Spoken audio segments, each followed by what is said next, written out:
Forget the Mustang for a second. In the 1960s, Ford built these weird little cars. They all shared one name, Comuta, and this is their story. The story started in the spring of 1966 when Ford's research staff were asked to study the possibilities of a small electric car specifically for use in cities. Ford had several requirements in mind. The car needed to take up as little space as possible, both on the road and when parked. It had to be easy to maneuver into small parking spaces, and it needed to be quiet, produce very little air pollution, have low running costs, and be simple to operate. The thinking behind it was actually pretty simple. A lot of urban driving doesn't require a large car with a powerful engine.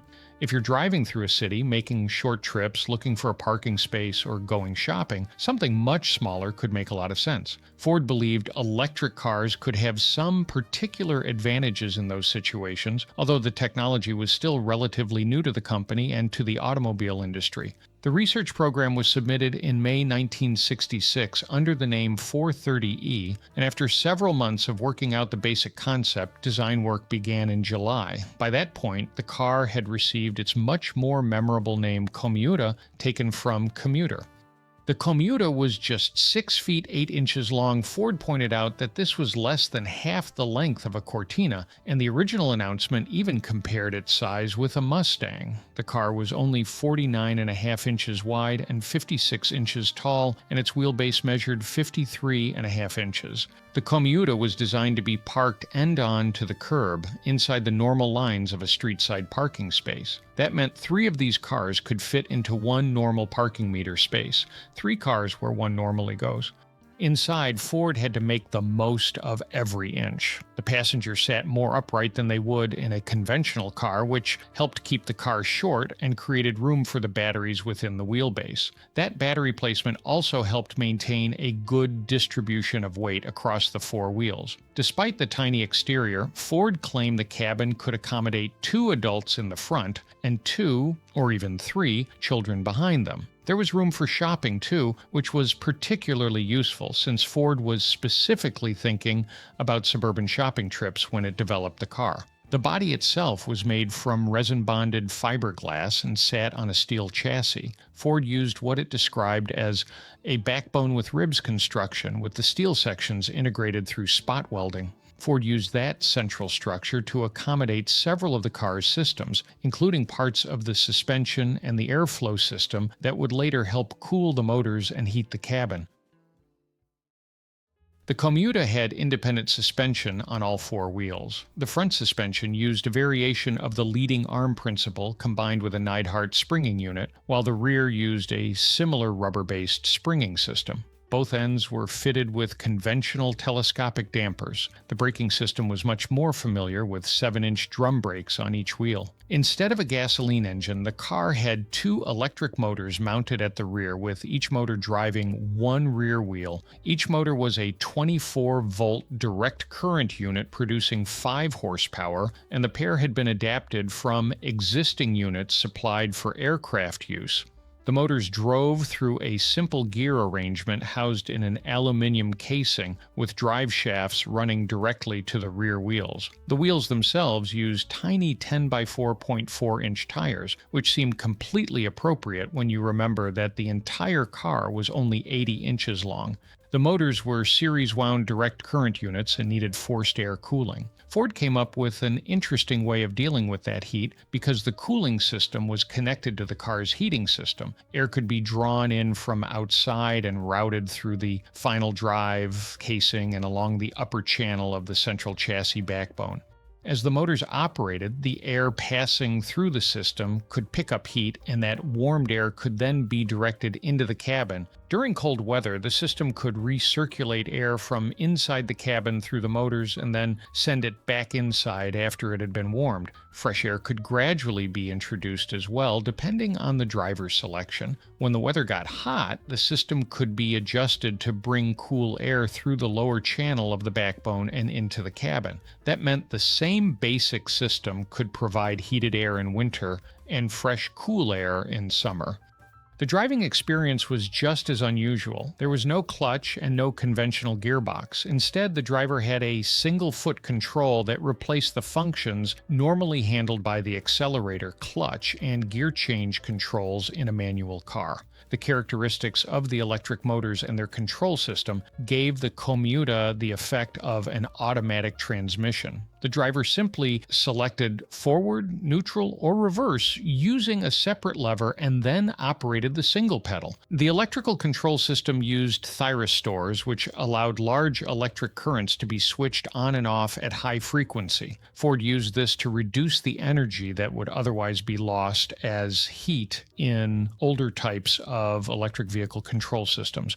According to Ford's engineering information, the thyristor system allowed around 15 to 20% more of the energy stored in the batteries to actually be used for driving the vehicle instead of being wasted as heat. The accelerator pedal controlled how long the electrical pulses were switched on and off, which changed the amount of energy being delivered to the motors. That gave the driver control over the car's speed, acceleration, and ability to climb hills. There was still one enormous limitation, though, and Ford knew exactly what it was: the batteries.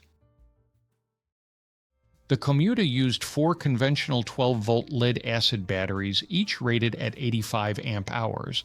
2 batteries were installed on each side of the car, and they could be accessed by opening the main doors and removing a detachable side panel. Together, the 4 batteries were connected in series to produce 48 volts. With a full charge and an average load, Ford claimed the Comuta could travel around 40 miles at a steady 25 miles per hour. Its maximum speed was 40 miles per hour, and it could accelerate from 0 to 30 miles per hour in roughly 14 seconds. The company believed the internal combustion engine would remain the more practical choice for long-distance and motorway driving.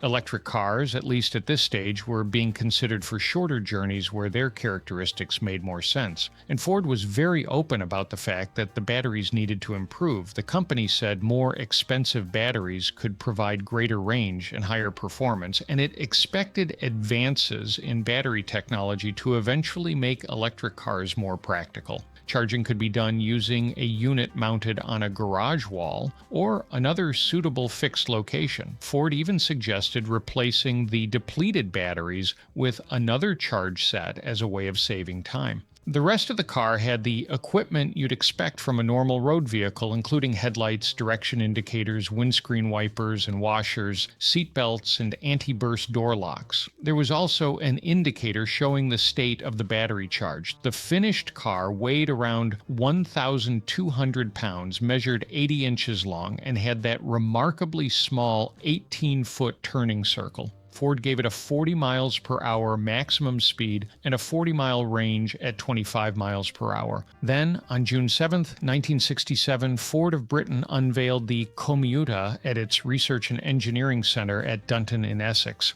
Leonard Crossland, Ford of Britain's assistant managing director, explained that Ford expected electric cars to become commercially feasible within the next 10 years. At the same time, he made it clear that Ford didn't expect them to immediately replace gasoline-powered cars. Instead, they saw electric vehicles mainly being used for things like city center delivery vans and suburban shopping. And that was important because the company hadn't built the Comuta as a production car yet. The company said it hadn't reached the point where production could be considered, and that would depend on improvements in performance that couldn't yet be tied to a specific timetable. Ford planned to build more experimental prototypes and gain further experience, including actual road use. The second prototype was shipped to America for additional development work.